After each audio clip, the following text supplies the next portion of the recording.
நீங்க 7 கோடி ரூபாய் கொடுத்து ஒரு மியூசிக் டைரக்டர் போட்டு அவன் பாட்டு கைதட்டல் இல்லாம எங்க பாட்டுக்கு விழுந்துட்டு இருக்கியா? நீ பொட்டு வச்ச தங்க கோடா ஊருக்கு நீ மகுடம் போட்டோம்.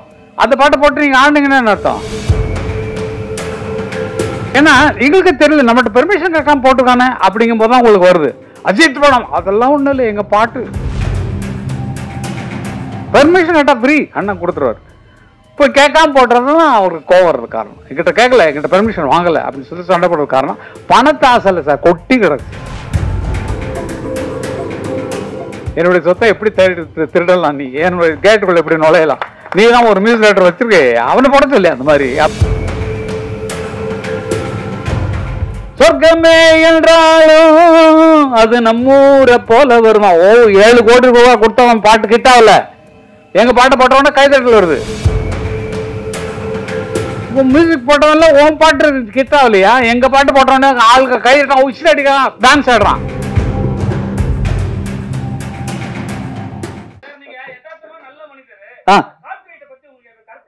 Copyright correct sir, correct sir. ஏன்னா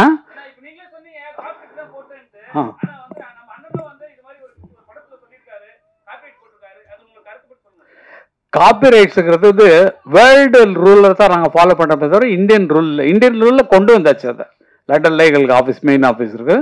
உலகம் ஃபுல்லாக என்ன ஒருன்னா, மைக்கேல் ஜாக்சன் அவர் மியூசிக் பண்ணி அவர் பாட்டு எழுதி அவர் நடிக்கிறார் இல்லைங்களா, அவர் கொண்டு வந்த திட்டம் தான் கொண்டு வந்து அது எல்லாருக்கும் அப்படி பரவிடுச்சு. காரணம் என்னன்னா நம்மளுடைய படைப்பு. இப்போ வந்து கதாசிரியருக்கு கதையில் உரிமை உண்டு, எத்தனை லாங்குவேஜ் மாற்றினாலும் அவங்களுக்கு உரிமை உண்டு, பாட்டுக்கும் அவங்களுக்கு சம்மந்தம் இல்லை. ஏன்னா தனி கிரியேஷன், தனி உங்கள் பாட்டை படத்துக்கு ஒட்டாமல் ஒரு மியூசிக் டைரக்டர் போட்டு நீங்கள் வந்து அவங்கள்ட்ட பாட்டு வாங்குறீங்க. உங்கள் படத்துக்கே போட்ட ஸ்பெஷல் சாங்கு, அதுக்கு பாட்டு எழுதுனது அவர் ஒருத்தர், அவருக்கு 2 பேர் தான் கிரியேட் பண்ணுறவங்க. அதுக்கப்புறம் தான் அடுத்த கூலிக்காரங்களாக வர்றது பிளேபேக் சிங்கர்ஸ் வருவாங்க.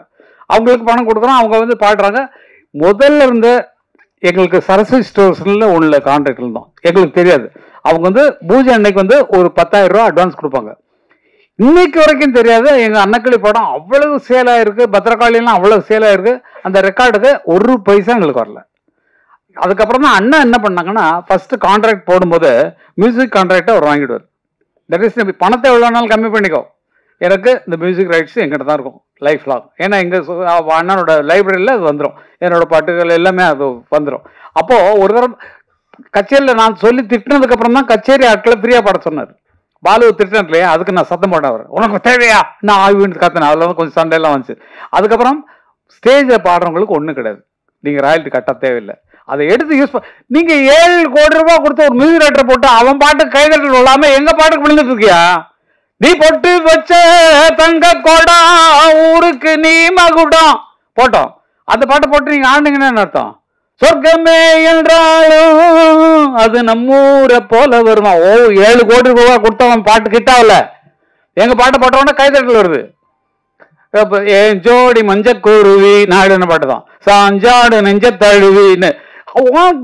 மியூசிக் போட்டவன்ல உன் பாட்டு கிட்டாவில்லையா? எங்க பாட்டு போட்டவன ஆளுக்கு கைதட்டான், உச்சில் அடிக்கிறான், டான்ஸ் ஆடுறான். அப்போ அதுக்கு கூலி எங்களுக்கு வரணும் இல்லை? எங்கள் பேர் போடாமல் தானே எங்கள் மியூசிக் டைரக்டருக்கு பணம் கொடுத்து அவ்வளோ கொடுத்து அவங்கள்ட்ட வாங்க முடியாது தானே எங்கள் பாட்டு போடுறீங்க. அப்போ எங்களுக்கு அதில் பங்கு உண்டு இல்லை, எங்களுக்கு கொடுத்துருக்கணும் இல்லை, எங்கள்கிட்ட பெர்மிஷன் வாங்க. பெர்மிஷன் கேட்டால் ஃப்ரீ அண்ணன் கொடுத்துருவார்.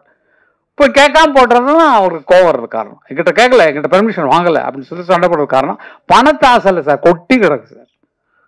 பல பேர் நினைக்கிறீங்க, ஆனால் வந்து இந்த ரூலுங்கிறது விதிப்படி நம்ம போயே ஆகணும். விதி எவ்வளோ உருவாக்குனாலும் இப்போ இவங்க கதையை வந்து வேறு லாங்குவேஜில் போட்டாங்கன்னா இவங்க எவ்வளோ வேணாலும் கிளைம் பண்ணலாம்.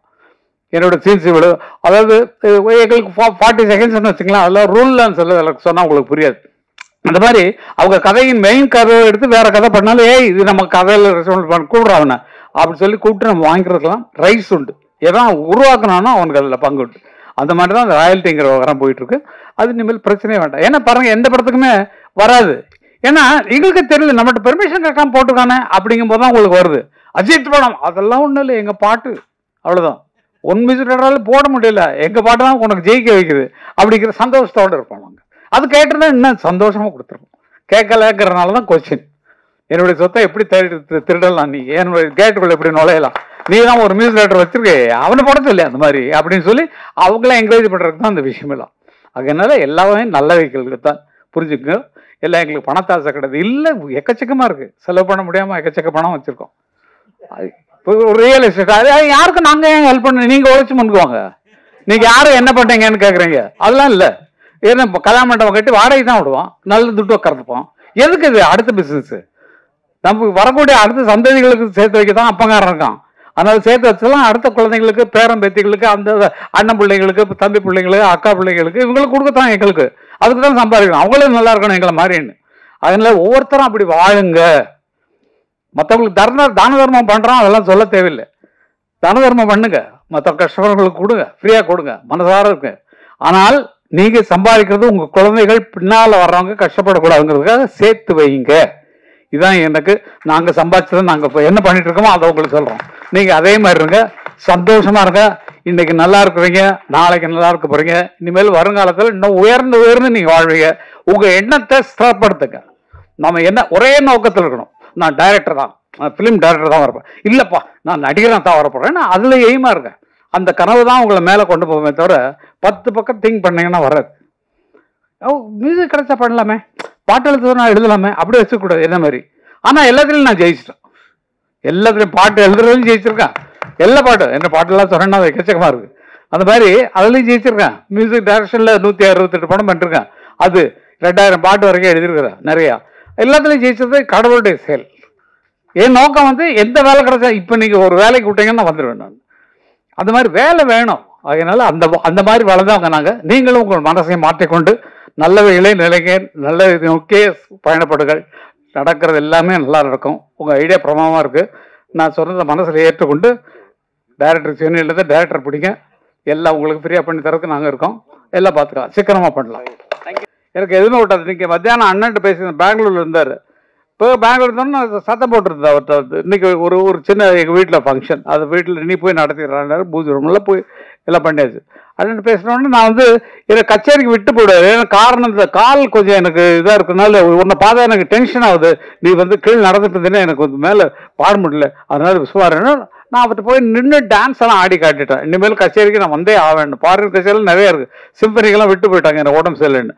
அந்த மாதிரி சண்டையெல்லாம் போகும். ஆனால் இன்னைக்கு அண்ணன் சொன்னாரு, நீ பார்த்தா கச்சேரி வந்தா பேசிட்டே இருப்படான்னு. இல்லைண்ணா, நம்ம 2 பேரும் பேசும்போது நான் பேசிக்கிறேன். என்ன மாதிரி பேசுறதுக்கு ஆள் கிடையாது அவர்கிட்ட. நல்லா போட்டு கலாட்டா பண்றது இல்லை. அதான் சொன்னாங்களே, ஒரே ஒரு பெரிய தம்பி, அண்ணனுக்குரிய தம்பி, ஒரே ஒரு தம்பின்னா நான் தான். அது எவ்வளவு பெரிய பெரும் பாருங்க. இதுக்கு மேல கிரேடு வேணுமா? நல்லது யோசிக்க. உலகம் போகக்கூடிய ஒரு சிம்பனி எழுதி எல்லாம் வெளிநாட்டுக்காரெல்லாம் மூக்கில் வரல, ஐயோ அப்படி மொசாத் மாதிரி இருக்கு, பெவிதவன் மாதிரி இருக்கு, அதே லிஸ்ட்ல நீங்க வந்திருக்கீங்களே கேட்கும் போது எங்களுக்கெல்லாம் எவ்வளவு சந்தோஷம். உலக புகழ்பெற்ற சிம்பனி. சிம்பனின்னா உங்களுக்கு புரியாது, அதுல ரசிக்கிறவங்களுக்கு தனி மைண்ட் வேணும். அது மாதிரி நமக்கு போட்டோ அடிச்சா போடுச்சு, தன்னா தர நன்னா தன்னா நன்னா தேர நன்னா தன்னா நன்னா தன்னா, இது நமக்கு புரியும். அந்த மீனை தெரிஞ்சு அந்த மியூசிக் தான் ரசிக்க முடியும். எதுக்குன்னா நீங்க எல்லாம் தயாராகணும். கேட்டுக்கிட்டா நல்லா தூக்கம் வரும். அது என்னமோ எங்கேயோ கொண்டு போகும். அந்த மாதிரி ஒரு மியூசிக்ல உலக புகழ் பெறணும், நம்மளுடைய பேர் வந்து உலகத்துல பேர் பெறணும்ட்டு இப்ப எல்லா நாட்டிலையும் அவருடைய சிம்பனி அரேஞ்ச் பண்ணிருக்காங்க. ஜெர்மன்ல, டெல்லியில வந்து நடக்க போகுது. இங்க வந்து ஜூன் 2 பண்ண போறாங்க. அப்படிப்பட்ட அண்ணனும் நானும் ஒரே வயிற்றுல, அம்மா வயிற்றுல பிறந்திருக்கோங்கிறது பெரிய பெரிய பாக்கியம். வந்தா இதுக்கு மேல பட்டம் தேவையில்லை சார். எல்லாம் அவர் கொடுத்ததுதான், அண்ணன் கொடுத்ததுதான். ஃபர்ஸ்ட் ஓப்பனிங்ல ஒரு செக்கை கொடுத்து கோழி கூடுன்னு ஒரு படம் நீ வந்து டைரக்ட் பண்ணு அப்படி சொன்னாங்க. நாட்டு அசிஸ்டண்டாவே இல்லை. படங்கள் பார்த்துருக்கோம், ரெக்கார்டிங் போகும்போது அது எப்படி எடுக்கிறாங்க, அது எங்க க்ளோஸ்அப் போடுறாங்க, எங்க ட்ராலி போடுறாங்க, எங்க வந்து ட்ரெயின்ல போகுது, எல்லாத்தையும் நோட் பண்ணியாச்சு. இது மட்டும் தான் காப்பி ஆக்ஷனே தவிர யார்ட்டையும் வேலை செய்யவே இல்லை. எப்படி எடுக்க போறாங்கன்னா கதை சொல்லிடுறாங்க. எங்க அண்ணன் பாஸ்கருக்கு கதை சொல்றாங்க. கதை என்ன வரல, நான் யோசிச்சுட்டு இருக்கேண்ணா அப்படி சொல்லி பேசி இப்படித்தான் கரெக்டாக போகும். அந்த படத்துடைய தீம் பார்த்தீங்கன்னா ஒரு பழைய படத்துடைய தீம், அதை வச்சுதான் டெவலப் பண்ணணும். அதெல்லாம் சொல்லக்கூடாது, ரகசியம் சொல்ல. என்ன புத்திசாலித்தனமா படம் எடுத்திருக்கப்பா, கோழி கூது அப்படி. அந்த மாதிரி கரகாட்டக்காரன் சூப்பர். நீங்க பார்த்துருச்சு தில்லண்ணா மோகன் அவள் தான் கரகாட்டக்காரன். அவங்க 2 பேரும் டான்ஸர் வச்சாங்க. நாங்க ஒரு நாதஸ்வரமும் ஒரு நாட்டிய காரியம் வச்சாங்க. நான் 2 பேரும் நாதஸ்வரம், நாட்டிய ஃபோக் டான்ஸ்ல உள்ளவங்க அப்படி சொல்லி தான் அந்த படத்தை எடுத்தோம். எனக்கு அங்கே சோடாக்காரரை தெரியும், நான் வரேன் அப்படின்னு சொல்லுவாங்க இல்லைங்களா. இப்போ பாலையேஸ்வரன் சொல்லி ஊரு விட்டு ஊரு வந்து காதல் கீதல் பண்ணாதீங்க, பேரு கெட்டு போச்சுதுன்னா நம்ம பொழப்பு என்னதுங்க, விட்டுட்டு தம்பி. இது அவங்க போட்ட வேண்டிய பாட்டை நாங்கள் போட்டோம். பாலையா கூட போனதில்ல சிவாஜி கூட, என்னப்பா ஏப்பா எங்கப்பா வந்திருக்க நீ, அந்த இடத்துல அவர் பாடிருக்க வேண்டிய பாட்டு அந்த இடத்துல பாட்டு வச்சிட்டோம். அது மாதிரி முன்னோர்கள் நமக்கு பெரியவங்களா இருக்கிறதுனால அவங்கள ஃபாலோ பண்ணாலே நமக்கு நல்ல பேர் வரும். இவங்க அமைப்பு ரொம்ப அருமையான, அவங்க ஐடியாலாம் கேட்டபோது நல்ல அமைப்பா இருக்கு. ஆனால் எனக்கு என்ன தெளிவு வரல, எனக்கு மைண்ட்ல எனக்கு தெளிவு வரல. ஓஹோ, இவங்கள்ட்ட சேர்ந்தோம்னா நமக்கு ஆஃப் டிக்கெட்ல நமக்கு படம் கிடைக்குது, நம்ம டிக்கெட்ல பாதி தான், ஐயோ பரவாயில்லையே அப்படின்னு சொல்லி நினைக்கணுமா? இல்ல கஷ்டப்படுற, இது அருமையான பாயிண்ட் சொன்னாரு உதயகுமார் சார், நடிகர், நம்ம டைரக்டர் யூனியன்ல தலைவர், இவர் செக்ரட்டரி பேரரசு. முதல்ல தயாரா இருக்கக்கூடிய டைரக்டர்ஸ் புதுசா கத்துக்கிறவங்களை கொண்டு வந்து விடாம, தயாரிப்புல இருந்து அவன் உயிரை வச்சுக்கிட்டு ஒரு கதையை வச்சுட்டு உட்காந்துருக்க, யாராவது ப்ரொடியூசர் கிடைக்க மாட்டேன்னா, எனக்கு கிடைச்சா நல்லா இருக்குமே அப்படின்னு சொல்லி உட்காந்துருக்காங்க, எல்லாரும் யூனியன்ல உட்காந்துருக்காங்க. அந்த மாதிரி ஆட்கள் நீங்க சொல்லுங்க சார், நாங்க அதை போடுறோம் சார் அப்படின்னு இவங்கள்ட்ட கேட்டீங்கன்னா சொல்லுவாங்க. நீங்க அதை எடுத்து பண்ணீங்கன்னா உங்க படம் சக்சஸோ சக்சஸ், வேற அதுக்கு மேல வழியே கிடையாது.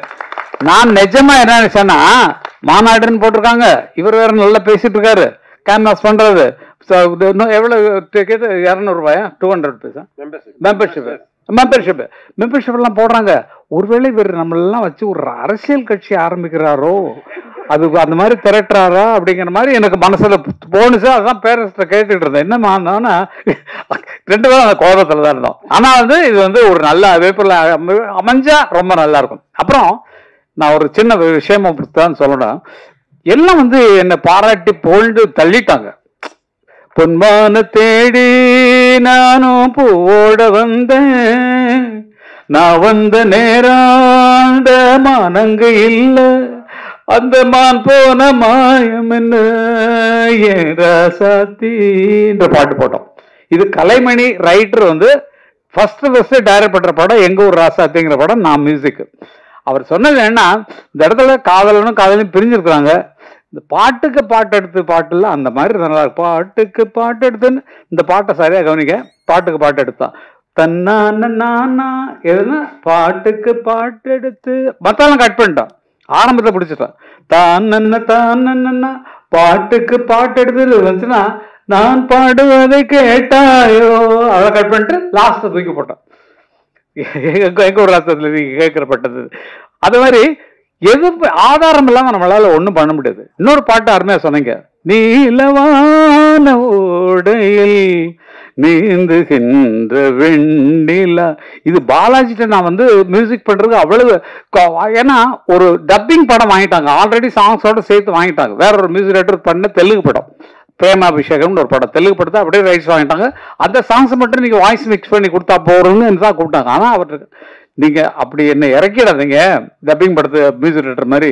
நீங்க எவ்வளவுதான் சொல்லுங்க, ஒரு பாட்டுக்கு 100 பாட்டு நான் போட்டு காட்டுறேன், என்னோட டியூன்ஸ் எல்லாம் கேளுங்க சொல்லிட்டு அப்படி போட்டது. இது ஒன்றும் பெரிய விஷயமே இல்லை.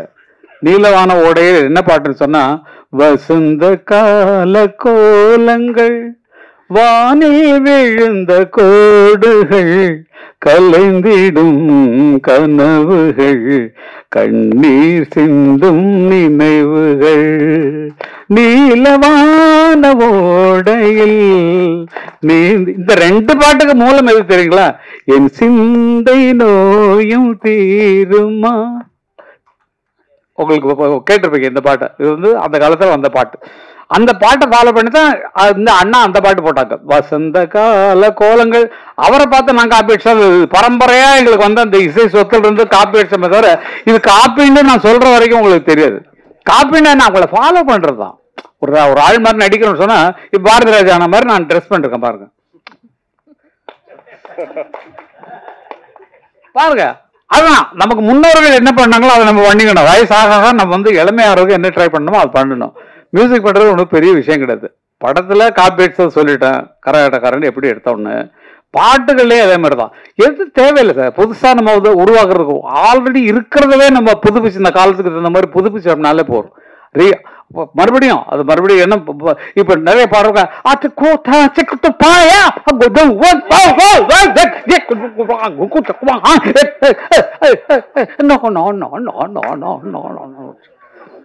நீங்க நல்லா நினைச்சு பாருங்க, இருந்த கற்பை கெடுத்திருக்கமா காப்பாத்திருக்கமான்னு யோசிச்சு பாருங்க. பாட்டுடைய கற்பு, கதையினுடைய கற்பு எல்லாத்தையும் கலைச்சு. நான் தயவுசெய்து தப்பா சொல்றேன்னு நினைக்காதீங்க. படம் பார்த்தா எல்லாரும் துப்பாக்கி வச்சிருக்காங்க. துப்பாக்கி இருக்கு, நிறைய துப்பாக்கி இருக்கு. எங்க நான் படம் ஃபுல்லா பார்த்தா தான் என்னால சொல்ல முடியும். காரணம் என்னன்னா, நல்லா இருக்கு, நல்ல ஒரு புதிய குழு உருவாக்கிருக்கீங்க. கதையெல்லாம் பாக்குறோம். கதையெல்லாம் பார்த்தா இப்ப வர்ற கலாச்சாரங்கள் எல்லாமே வன்முறைகளை முன்னால வச்சு வருது. நீங்க அதெல்லாம் நல்லா கவனிக்கணும். பெரிய ஹீரோவா இருக்கட்டும், கமலே இறங்கிட்டாரு, நல்ல நடிகர். விக்ரம் படம் பாருங்க, எத்தனை ஃபைட்டு, துப்பாக்கி எவ்வளவு துப்பாக்கி வெரைட்டியா காட்டுறாரு. எந்த வருஷத்து துப்பாக்கி, இந்த வருஷம் துப்பாக்கி, இனி வரப்போற அட்வான்ஸ் துப்பாக்கின்னு இந்த கல்ச்சருக்கு தகுந்த மாதிரி மாறிட்டாரு கமலஹாசன். அப்போ ஜனங்கள்கிட்ட நல்ல கதையை கொண்டு போய் சேர்க்கறதுக்கும் நல்ல நடிப்புக்கான கதைகள் தேர்ந்தெடுப்பதுக்கும் குறைஞ்சி போச்சு. அதுதான் நல்ல யோசிச்சு பாருங்க. சின்ன கவுண்டர்ல என்ன அருமையான படங்கள், இப்போ பேரரசு எடுத்த படங்கள்ல என்ன அவ்வளவு அருமையான படங்கள். கதையின் நோக்கம் அதை சரியா ஜனங்கள் கொண்டு போய், ஐயோ நம்ம லைஃப்ல நடந்தா அப்படி காட்டுறாங்களே, நம்ம ஊர்ல பார்த்து பெரிய மனுஷங்க வர்றாரு, ஐயோ ஐயா அப்படிங்கிற மாதிரி நமக்குள்ள அந்த உணர்வு வரக்கூடிய கதைகளை நம்ம உருவாக்குறதுக்கு ட்ரை பண்ணணும். நம்ம வாழ்வியல்ல நிறைய கதைகள் இருக்கு, எக்கச்சக்க.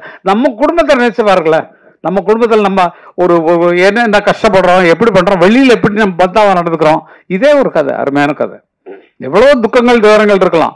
அந்த மாதிரி கதைகளை தேர்ந்தெடுப்பதில் இவங்களுக்கு ஒரு அறிவுரை மாதிரி தான் நான் சொல்றேன். அது என்னன்னா, நிறைய பேர் வச்சுட்டு தவிச்சிட்டு இருக்கிறாங்க. எங்களுக்கு ப்ரொடியூசர் கிடைப்பாங்களான்னு தவம் இருக்கிறாங்க.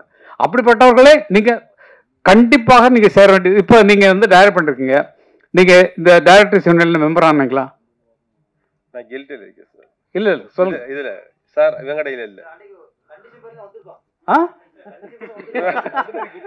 சாரோட கண்டிஷன் போட்டுட்டாரு. இல்ல டெஃபினட்டா மியூசிக் டைரக்டரா இருந்தா எங்க மியூசிக் யூனியன்ல இருக்கணும். ஒரு பாயா ஒர்க் பண்ற பாயா இருந்தா கூட அதுல யூனியன்ல சேரணும். யூனியன் பாய கரெக்டா பிரிச்சு அருமையா வச்சிருக்காங்க. டைரக்டர் யூனியன்ல தான் தான் டைரக்ட் பண்ண முடியும். இல்லாட்டா வந்து ஷூட்டிங் பேக்கப் பண்ண நிறுத்து யாரை கட்டியா எடுத்துக்கிட்டு இருக்க அப்படின்னு சொல்லி பேசுற ஆட்கள் பயங்கர பாக்குறதுக்கு சாஃப்டா இருக்காங்க சார். அவங்க பட்ட பிடிச்சாங்கன்னா அவ்வளவுதான். அந்த மாதிரி ஆட்கள். அதே மாதிரி என்ன ரூல் இருக்கோ அதை நம்ம ஃபாலோ பண்ணா நல்லா இருக்கும். என்னுடைய வேண்டுதல் என்னன்னா, இவ்வளவு பெரிய ஐடியாவோட நீங்க பண்ணிட்டு இருக்கிறீங்க, நல்ல கதைகளை வச்சுட்டு எனக்கு ஒரு சான்ஸ் கிடைக்காதா, கிடைச்சா பிச்சலாயா அப்படின்னு சொல்லி நினைக்கக்கூடியவர்கள் நிறைய பேர் இருக்காங்க. அவங்கள யூஸ் பண்ணி நீங்க படத்தை ஆரம்பிங்க, அதுல காசு சேர்த்துக்குங்க.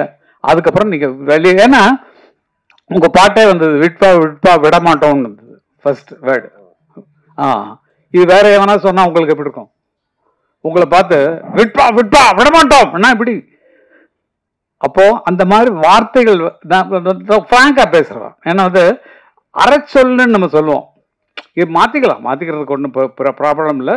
விடமாட்டோம்னு மற்றவன், ஏன்னா தியேட்டர் கிடைக்கிறது கஷ்டம், ரிலீஸ் பண்ண விட மாட்டேங்கிறாங்க. இடம் கேப் கிடைச்சா வந்து ஒரு வாரம் ஃப்ரீயா இருக்கு, அதில் வேணா போட்டுக்கோ அப்படின்னு சொன்னா படம் எங்க வெற்றி பெறும்? வெற்றி பெறாது. அதனால அப்படி சொல்றதுக்கெல்லாம் ஆட்கள் நிறைய இருக்கிறாங்க. பாசிட்டிவ் திங்கா இருக்கணும், டோட்டலா வந்து நெகட்டிவ் திங்க பண்ணக்கூடாது. அது மாதிரி அதே மாதிரி வன்முறைகளை தூக்கி கொண்டு வந்து கதையாக்குவது குறையணும். நம்ம வாழ்வியல் சொல்லக்கூடிய கதைகளாக எடுத்தீங்கன்னா ரொம்ப நல்லா இருக்கும்னு நினைக்கிறேன். இசைக்கு முக்கியத்துவம் கொடுத்தீங்கன்னா உங்களுக்கெல்லாம் ஃப்ரீயா வந்து இளையராஜா பண்ணி கொண்டு என்னுடைய பொறுப்பு. நிச்சயமா சார், நல்ல கதையை கொண்டு வாங்க, அருமையான கதையை கொண்டு வாங்க.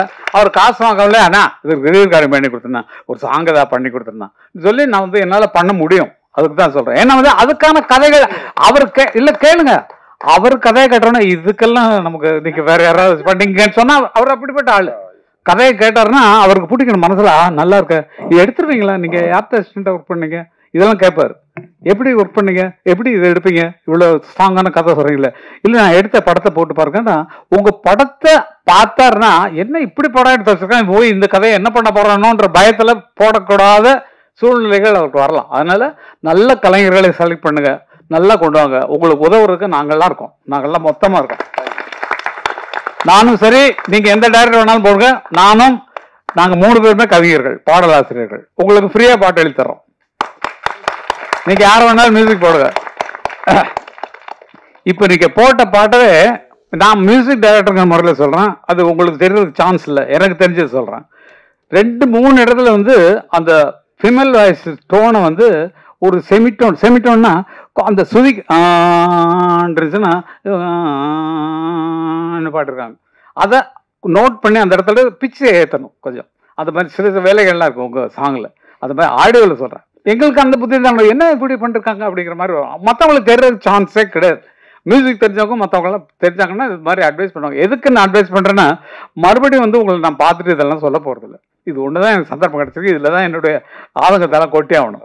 அதனால் நீங்கள் அடுத்து பண்ண போகிறதில்ல இன்னும் தெளிவாக பண்ணுங்கள். கொஞ்சம் நல்ல மியூசிக் தெரிஞ்சவங்களாம் போடுங்க. நாங்கள்லாம் இருக்கோம் ஃப்ரீயாக பண்ணி தர்றது.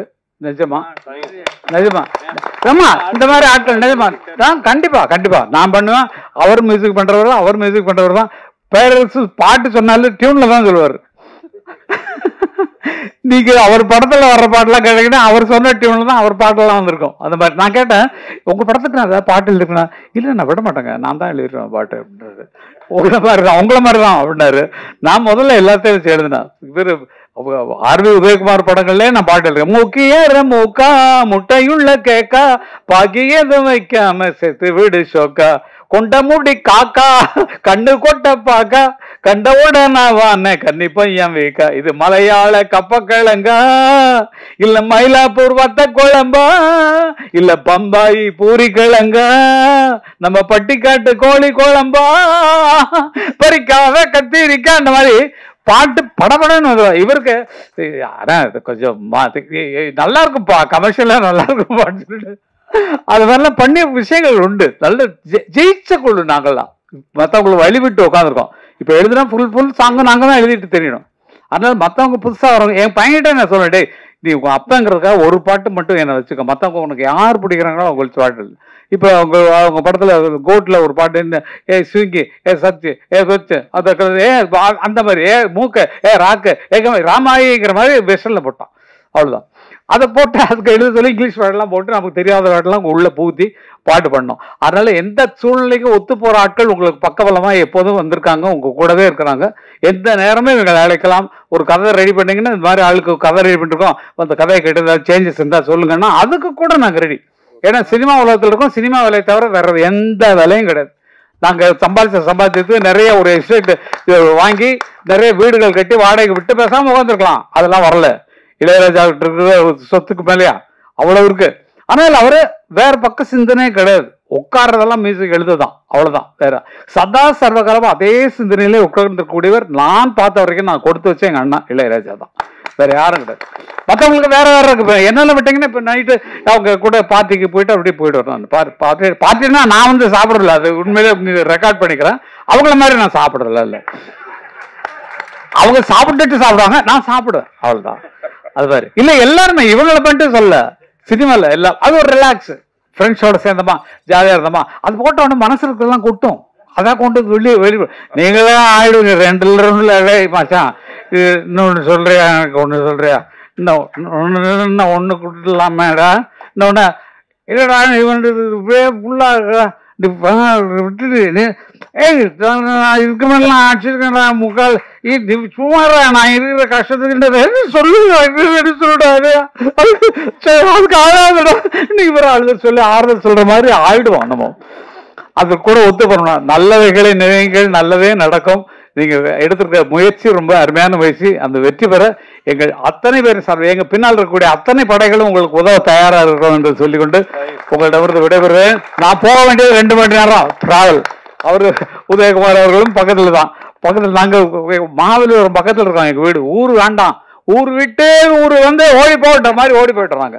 இந்த சிட்டிக்குள்ள இருக்க வேண்டான்ட்டு. அது ஒரு சந்தோஷம். அதனால நீங்களும் தனியா இருக்காதீங்க, குடும்பத்தோடு இருக்கு.